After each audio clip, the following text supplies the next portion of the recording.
Olá, queridos amigos, estamos mais uma vez aqui reunidos nesse ambiente virtual do GEFA de Niterói. Sejam todos muito bem-vindos.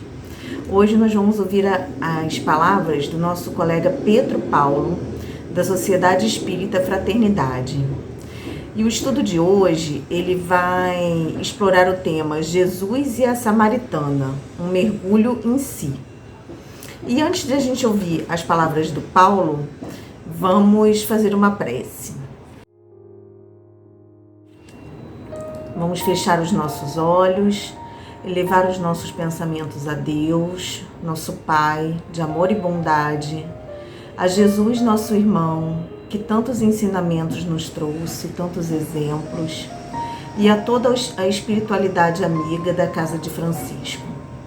Vamos agradecer essa oportunidade bendita de estarmos aqui hoje, nesse estudo, para aprender um pouco mais sobre os ensinamentos do Mestre Jesus e sobre a doutrina espírita.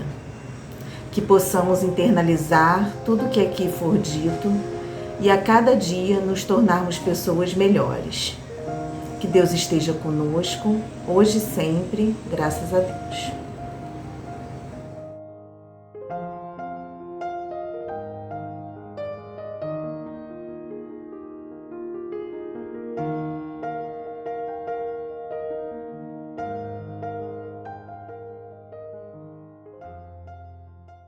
Olá, é com grande prazer que aceitamos o convite do Grupo Espírita Francisco de Assis para fazermos uma reflexão a respeito do tema Jesus e a Mulher Samaritana, um mergulho em si. Para iniciarmos a nossa reflexão, iremos ler a passagem que se encontra em João, no capítulo 4. Nós iremos ler do versículo 3 ao versículo 18. Que nos diz o seguinte: Jesus deixou a Judéia e retornou à Galiléia. Era preciso passar pela Samaria. Chegou então a uma cidade da Samaria chamada Sicar, perto do terreno que Jacó tinha dado a seu filho José. Ali se achava o poço de Jacó. Fatigado da caminhada, Jesus sentou-se junto ao poço. Era por volta da hora sexta. Uma mulher samaritana chega para buscar água. Jesus lhe diz: "Dá-me de beber." Seus discípulos tinham ido à cidade comprar alimento. Diz-lhe então a samaritana: "Como sendo judeu, tu me pedes de beber, a mim que sou samaritana?" Pois os judeus não se dão com os samaritanos.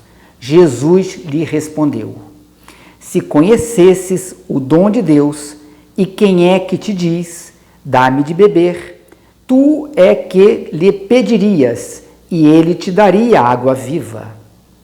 Ela disse: "Senhor, nem sequer tens uma vasilha e o poço é profundo. De onde, pois, tiras esta água viva? És, porventura, maior que o nosso pai Jacó, que nos deu este poço, do qual ele mesmo bebeu, com os seus filhos e os seus animais?" Jesus lhe respondeu: "Aquele que bebe desta água terá sede novamente, mas quem beber da água que eu lhe darei, nunca mais terá sede. Pois a água que eu lhe der, tornar-se-á nele uma fonte de água jorrando para a vida eterna." Disse-lhe a mulher: "Senhor, dá-me dessa água, para que eu não tenha mais sede, nem tenha de vir mais aqui para tirá-la." Jesus disse: "Vai, chama o teu marido e volta aqui." "Não tenho marido", respondeu a mulher. Jesus lhe disse: "Falaste bem, não tenho marido, pois tiveste 5 e o que agora tens não é teu marido.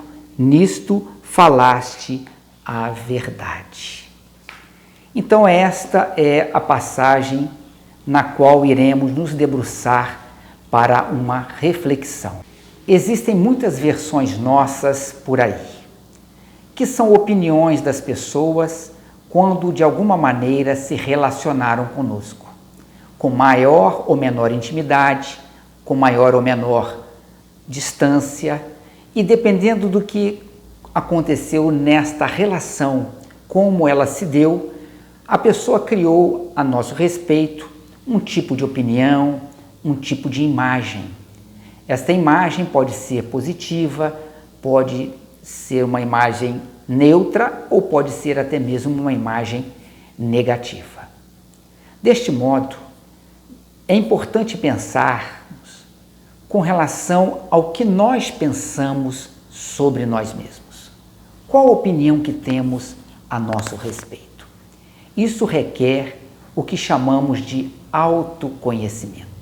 Esse mergulho na nossa intimidade, este vasculhar as nossas possibilidades e a definição para nós o que somos. Não é uma pergunta simples de ser respondida nos dias atuais, mas é uma necessidade de todos nós. É tão importante isto que Santo Agostinho registra no Livro dos Espíritos que o meio mais eficaz, o meio prático mais eficaz para podermos resistir ao mal é o autoconhecimento. Essas opiniões têm um peso muito grande sobre nós. Qual o valor dessas opiniões a nosso respeito? Dependerá muito do quanto nós nos conhecemos. Quando nós não nos conhecemos nada, as opiniões têm um peso muito grande. Mas quando nos conhecemos mais e mais profundamente, nós já colocamos a opinião no seu devido lugar. Imaginemos se Jesus se preocupasse com a opinião sobre ele, que divergiam ao infinito a imagem do Cristo. Até hoje, quantas pessoas consideram Jesus totalmente contrário daquilo como nós o vemos? Importante sinalizar nesse instante que estas imagens que são criadas de todos nós, elas mexem de alguma forma nos dias atuais conosco. Principalmente se tivemos experiências ao longo da vida que confirmavam estas imagens. Muitos tiveram experiências agradáveis, foram incentivados, foram estimulados, foram elogiados. Portanto, se eles hoje obtêm opiniões positivas, eles ficam tranquilos com relação àquilo. Outros não, tiveram experiências desagradáveis, lutas acerbas, às vezes frases mordazes, diziam que ele não valia nada, que não daria para nada, e essas frases vão sendo registradas no nosso mundo íntimo e de repente agora ele ouve uma opinião muito negativa sobre ele, confirmando tudo aquilo que ele experimentou e vivenciou na sua vida. Então isso tem um peso muito grande. A questão é que as duas extremidades são complicadas.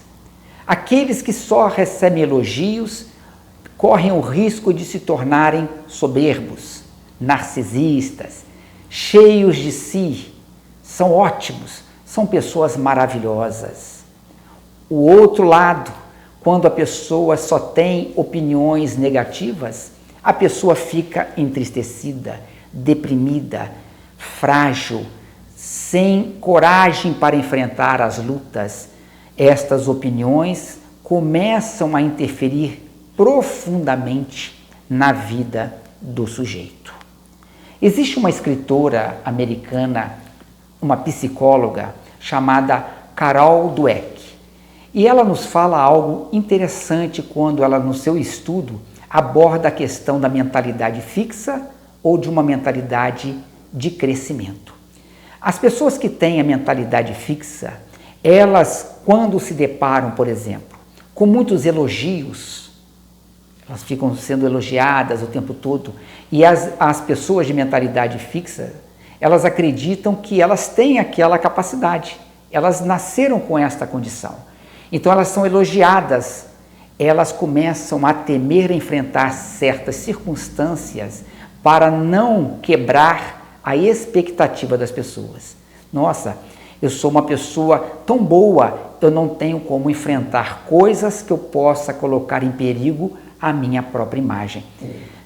Podemos pensar um pouquinho sobre isso quando a gente vê pessoas que praticam a mesma tarefa muito tempo e são muito elogiadas, sempre foram elogiadas pela sua dedicação àquela tarefa.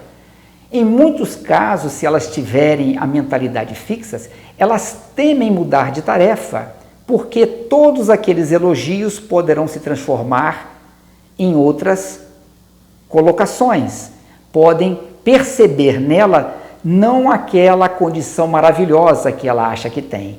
Então a pessoa fica temerosa de enfrentar certos desafios. E o oposto também é verdadeiro. A pessoa que só tem da parte dos outros questões de críticas, questões difíceis, questões que não a levantam para a vida, elas ficam temerosas de enfrentar as situações, porque isso também confirmará o que as pessoas dizem delas. Por isso que é muito importante nos conhecermos um pouco melhor para não darmos muito peso aos elogios ou às críticas mordazes que podem nos ferir na intimidade.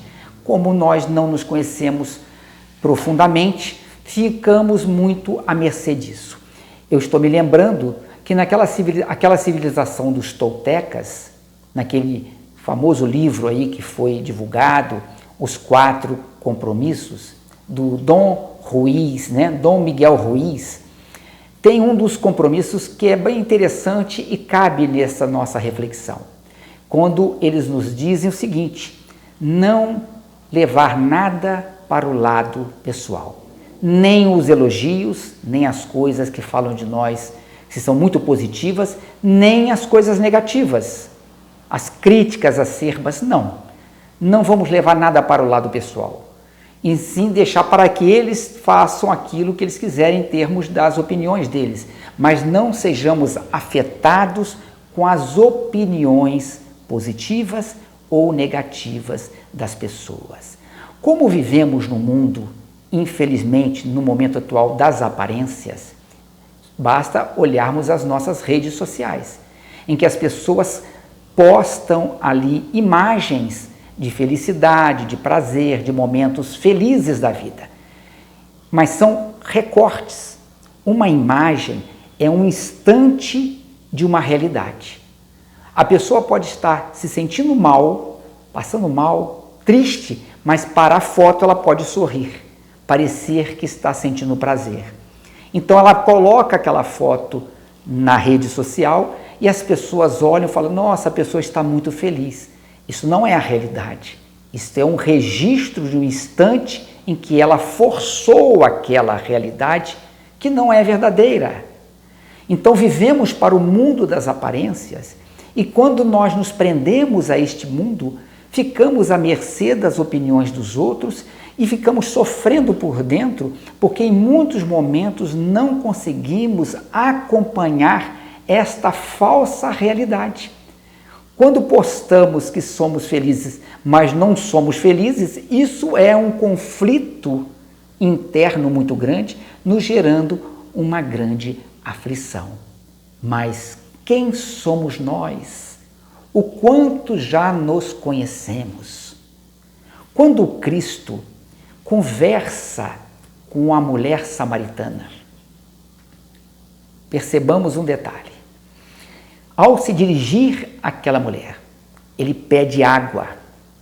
Quando ele pediu água, aquela frase detonou naquela mulher uma série de problemas. Imaginemos quando nós somos perguntados por algo, quando alguém se dirige a nós a respeito de alguma coisa e aquela que pergunta mexe com a nossa ferida interna. Nós andamos armados muitas vezes. A pessoa nos fala alguma coisa, a gente pergunta: o que você está falando aí? Não estou entendendo. Imaginemos, por hipótese, a pessoa, uma mulher vai no cabeleireiro, faz o seu cabelo e ela mesma não gosta do que fez. Nossa, se arrepende. E ela chega em casa, a primeira coisa que falam para ela: nossa, você fez alguma coisa estranha no seu cabelo. Pronto. Ela está armada, porque ela está incomodada com aquela questão. Nas devidas proporções é assim. Nós temos uma série de feridas que nós fomos colocando para dentro e que nós não quisemos conhecer verdadeiramente. Deixamos de lado, recalcamos na nossa intimidade. E de repente, alguém nos aborda tocando exatamente nessa ferida. Foi o caso do Cristo. Jesus, ao conversar com aquela mulher, por uma questão lógica, ele a conhecia profundamente. Ele sabia, era uma mulher samaritana, tivera 5 maridos, o atual não era seu marido, ele já sabia tudo.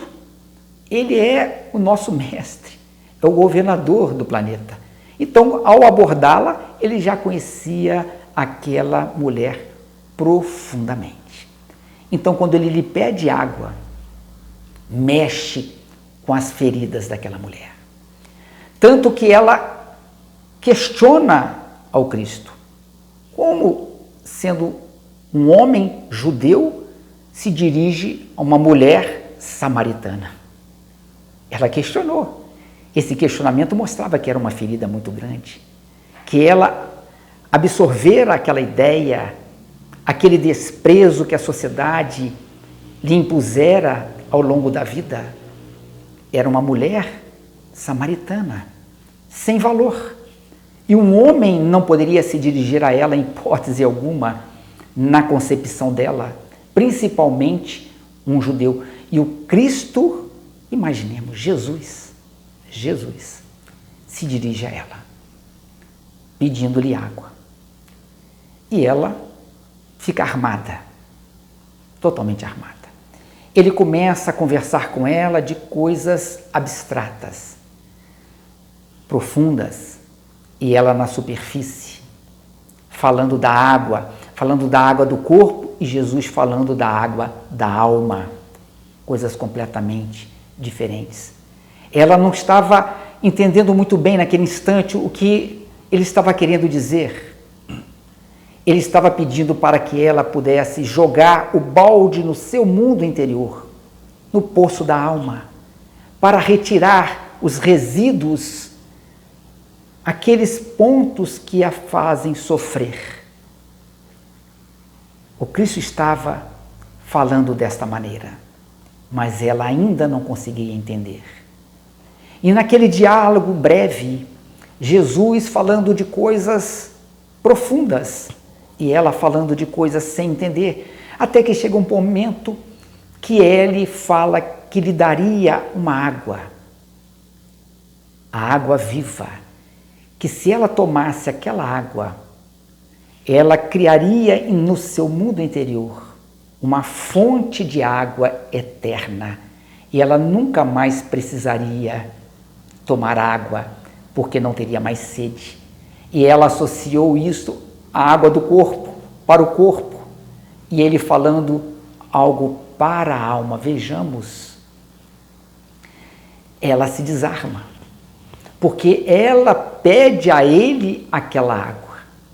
Ela mesmo sem entender claramente o que estava acontecendo, ela lhe pede a água viva, porque ela não gostava, como ela mesma expressa ali, de ir naquela fonte, naquele poço para pegar água.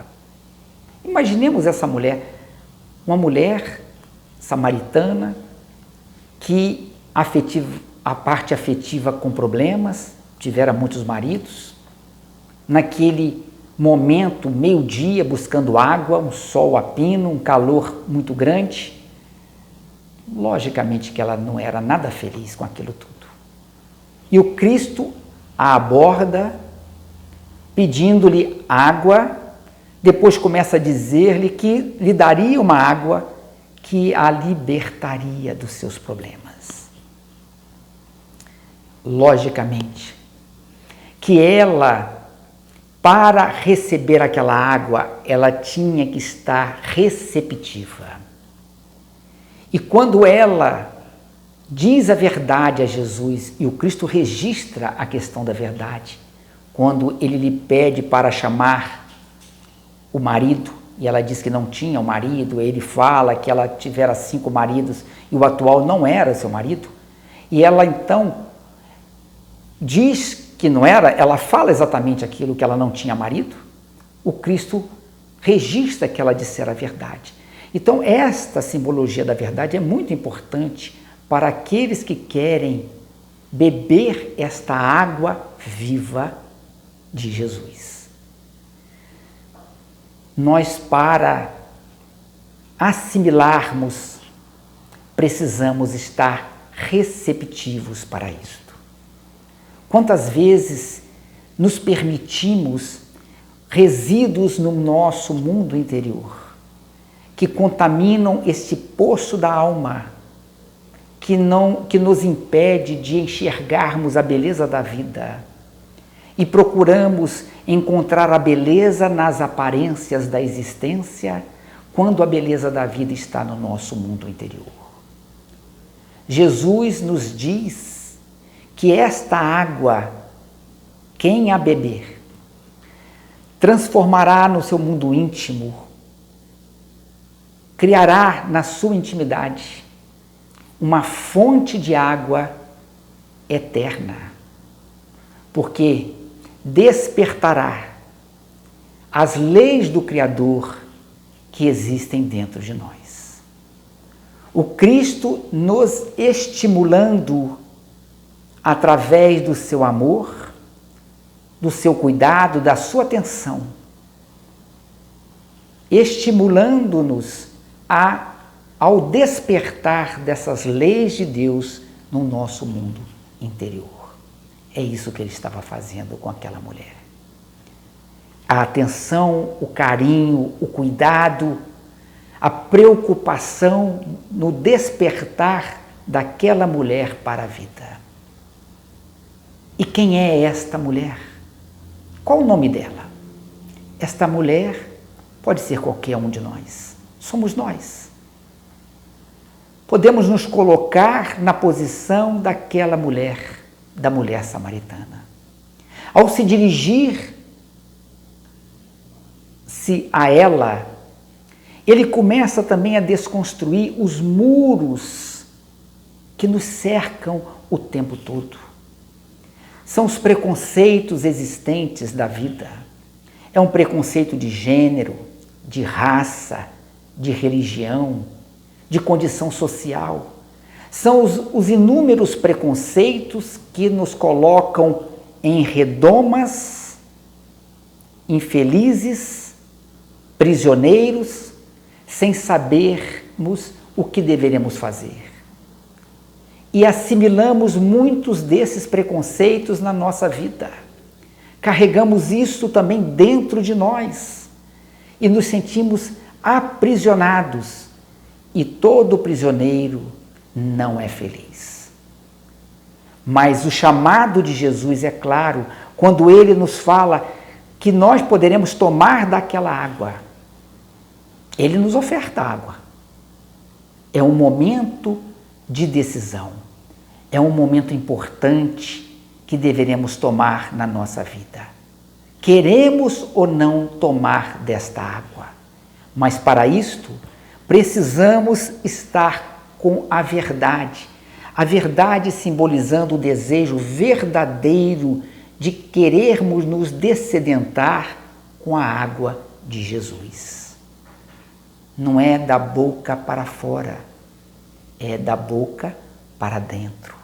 Os esforços que deveremos empreender são internos, não são esforços externos.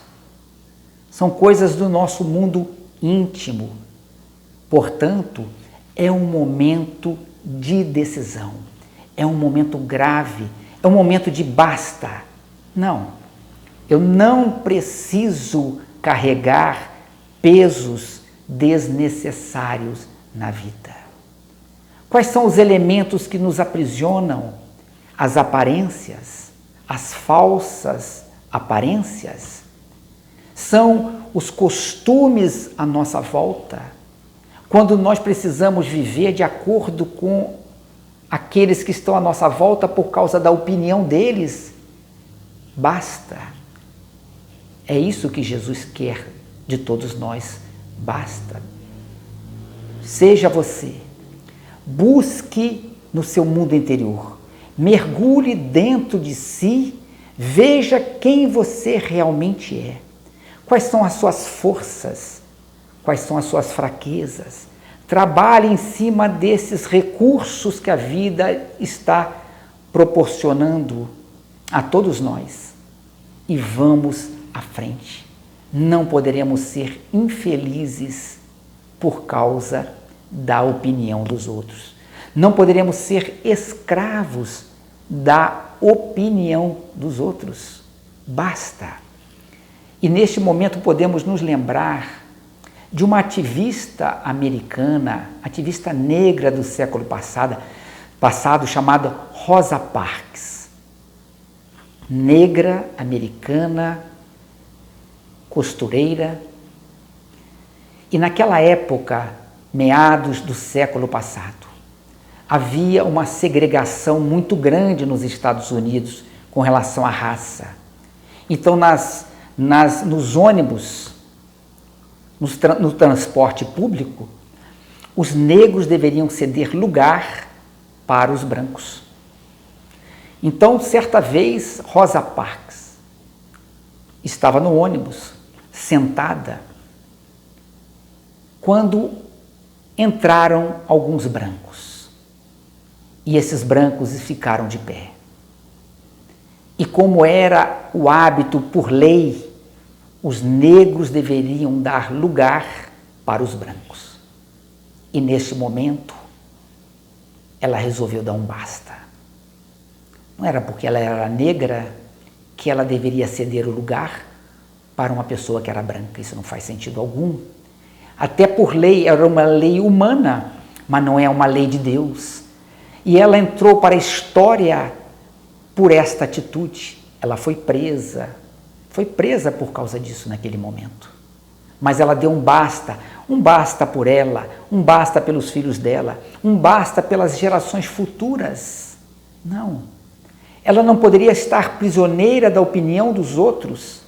Ela deveria fazer o que a sua consciência mandava, mas ela se conhecia. Ela sabia do seu valor. Quando nós não nos conhecemos na intimidade, dificilmente sabemos o nosso valor. Precisamos entrar nessa intimidade, nesse deserto, nesse campo íntimo, simbolizando um deserto, porque somente nós nele estaremos. O Cristo ficou 40 dias no deserto.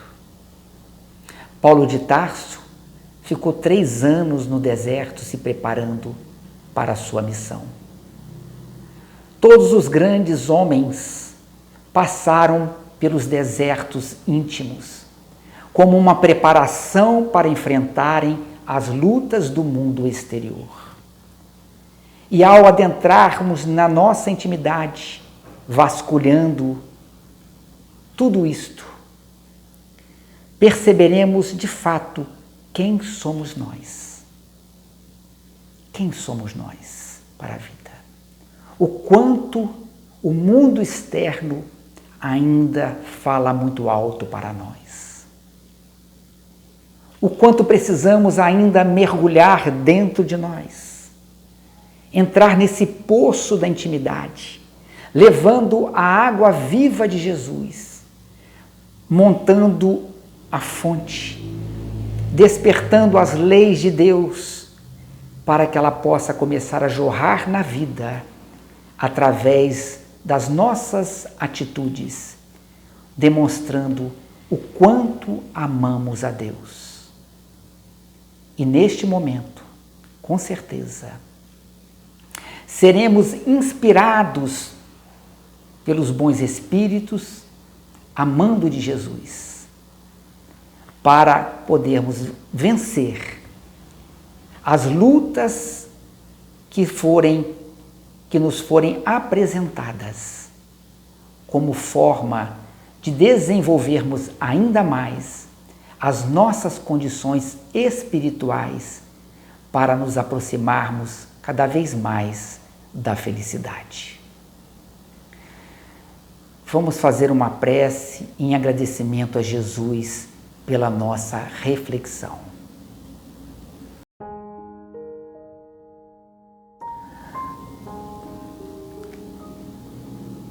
Amado Mestre Jesus,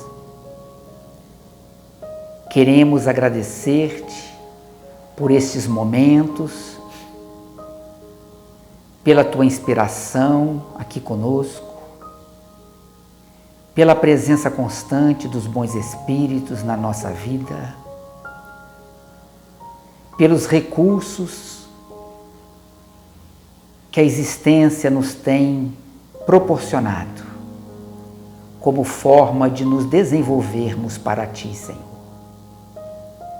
Agradecer-te, Mestre querido, pela água viva que o Senhor nos oferece. E rogamos-te, Senhor, também a força, a inspiração e a energia para termos coragem de beber desta água viva e que ao penetrar na nossa intimidade, Senhor, consigamos através disso a modificação de tantas questões íntimas que têm nos impedido de sermos felizes. Abençoa, Mestre querido, aos sofredores do nosso planeta, a todos nós, nos dramas pessoais, nas lutas do dia a dia. Envolvo aqueles que estão a passar por experiências desconhecidas por nós nos instantes atuais. Sejam eles nos hospitais, nos asilos, nos orfanatos. Envolvo a cada um desses irmãos, aqueles que estão a vagar nas ruas, os nossos irmãos indigentes, que sofrem pela fome, Senhor. Que não lhes falte o teu amor, a tua inspiração, para que vençam este momento de provação, Senhor. Envolva o nosso movimento espírita. Abençoa o Grupo Espírita Francisco de Assis, seus trabalhadores, suas atividades no bem. Abençoa todos nós aqui presentes, nossos familiares, nossos amigos, as nossas lutas íntimas, Senhor. E muito obrigado por tudo.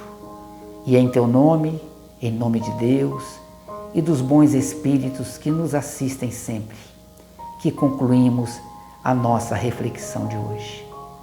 Que assim seja, Jesus Cristo.